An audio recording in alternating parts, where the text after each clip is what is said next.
Hi guys, my name is Crystal and welcome to my YouTube channel. Alexa, what's the time please? The time is 8:18 p.m. Alexa, what's the weather like this evening? This evening, you can expect clear skies, with temperatures around 9 degrees Celsius. Right, I did say I was going to tell you about my experience of being sent to a women's refuge in Seaford away from my abusive dad. Right, so I'm going to shut the window because it's going to go.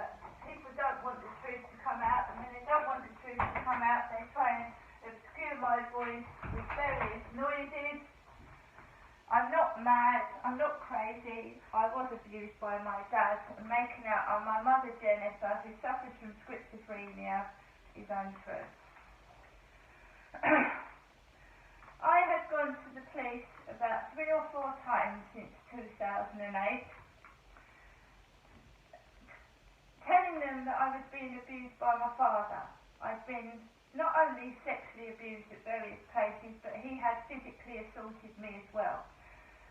On 3 or 4 occasions at Victoria Road, I called 999 because my dad had attacked me. And they would come out and they wouldn't do anything. They wouldn't arrest him because he would say it was my fault or my mum's, and he would get away with it. And they used to walk out, leaving not only me, but my mum in danger. So on this occasion, I'd gone to the housing office to try and escape the abuse. I'd got out of the flat and I was going to tell properly this time, and I thought that my dad would get arrested and I would be put in a safe place. It didn't happen like that. So I called the police from the housing office, which was near Chatham Library at the time. And it was 11 o'clock in the morning. And the police, first of all, tried to tell me to go back home. They told me to return to the abuser who I was calling about. I said that isn't possible. So they apparently, I don't know how it happened, but someone from the CAB, the Citizens Advice Bureau in Gillingham, a woman, came down to the housing office and questioned me for a while. I had no food on me, no money to get anything to eat. I'd left the house with nothing, because when you're abused, that's what you do. A real victim runs from a place scared with nothing, and I had nothing, no money, no food, and just the clothes I was wearing. I told this lady from Gillingham Cab everything. I couldn't understand why a police officer themselves hadn't come out. I couldn't understand why. They'd sent someone from a cab agency when this was a police matter. So she said that the best thing for me to do was go to a woman's refuge. Now, bear in mind that I wasn't Derek's wife. This wasn't domestic abuse. This was sexual assault and battery on his daughter. So again, mixing me up with Jennifer, because Ben, my mum's mental health worker, had told Jennifer to go into a women's refuge from Derek, her husband. But he was abusing me, the daughter, sexually abusing me and hitting me, physically assaulting me when he got angry. So no police came out. This woman came back with a travel warrant. No money to get food with, just a travel warrant. Just enough to get a train ticket to Seaford, where this women's refuge house was. It was a house like the one in Gloucestershire that was turned into a domestic refuge house with several other women in it, some with their kids. You wouldn't put a man in a woman's refuge for a start, would you? No. Of course you wouldn't.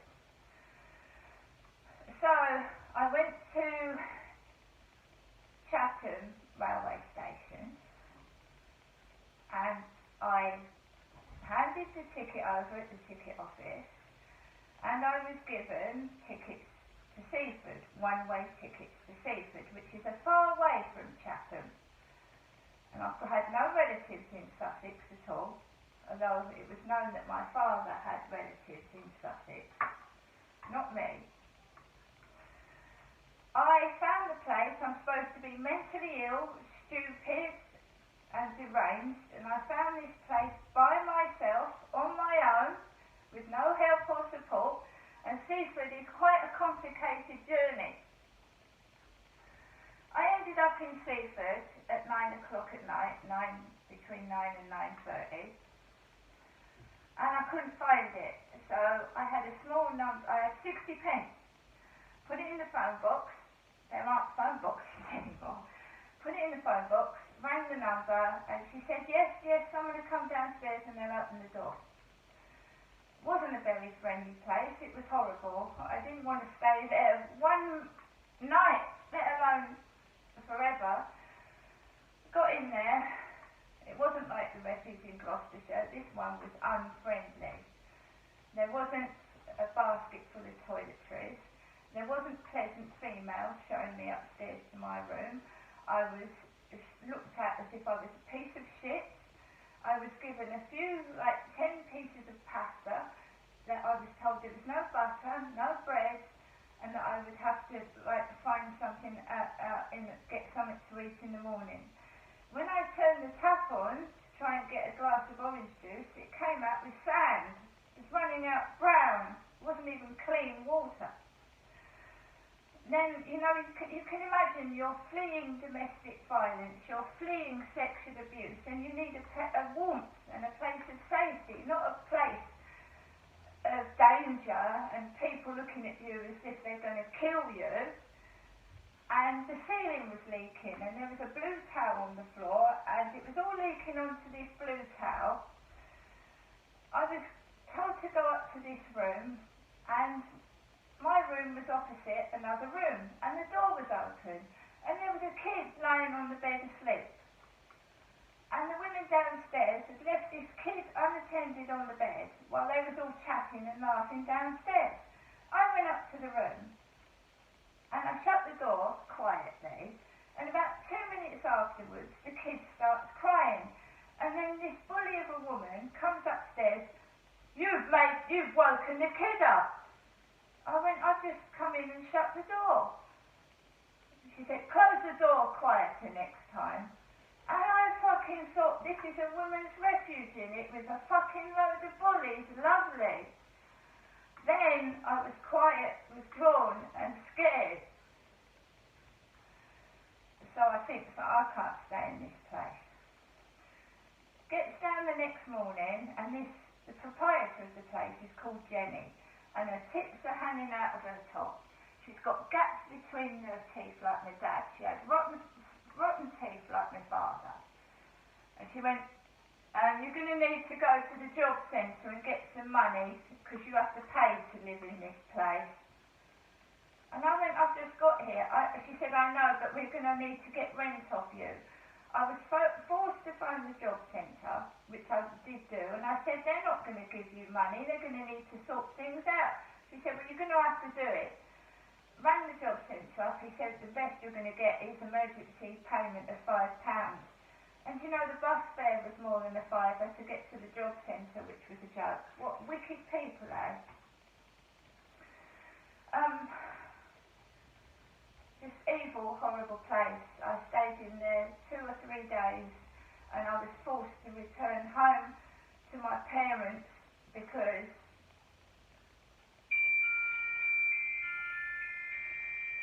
the place was dirty. There was pubic hairs in the bath and the toilet. The women were cruel and nasty and bullying me, and there was nothing to eat. I had to call an ambulance out while I was down there because I was frightened and having panic attacks. And they put me in a room next to another bed for a woman that had her kids, and I didn't have my kids with me, did I? And why they left nappies in the cupboard when I didn't have a child with me, I don't know. Very upsetting and distressing. to my loving mother, who looked at me like, what the fuck are you doing back? And she told me, Gymnestra, why have you absconded?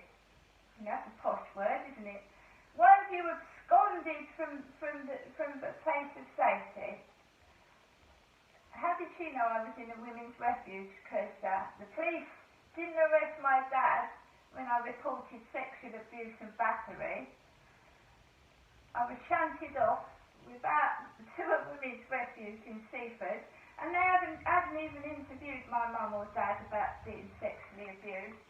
They thought they'd got rid of me. I went back because I was hungry, starving, being forced to live with nothing. I didn't have my kids. Seaford is miles away from Gloucestershire, where my kids were. They had no intention of reuniting me with my children or helping me. They were just interested in fucking money. And to be honest, that Jenny looked like a madam of a brothel with her tits hanging out and her rotten teeth. Didn't look like a women's refuge at all. So I got back. How I got back, I can't remember. I must have got back on the train. I don't know how, and my mum said, what are you doing back here? You've absconded. That police hadn't even asked my dad. Nothing. So they shunted me off. And the women's refuges I've been put in, to be honest, the one in Gloucestershire, I stayed in for 6 months, and it was pretty tough. But the one in Seaford, the women were just a bunch of bullies and cruel and nasty to me. And my mother, I hope she has a nice birthday tomorrow. I really do. I hope she does, because I don't hold any grudges at all. Because I've gone to the police station in Maidstone as well, trying to tell the police officers that my dad was doing things to me, and they actually told me, you can't report this here, you've got to go to Gillingham. So I was fobbed off at every turn by the police. And my mum is quite willing to just sit down and let people make out I'm her with chronic schizophrenia. Right? The madness of King George, yeah? There was a king that was mad. King George was mad. Madness, anyone can be mad, right? Fruitcake, bananas, yeah, you name it. But when someone tries to tell the truth and everybody else tries to cover it up, who is mad? Is it me or is it them?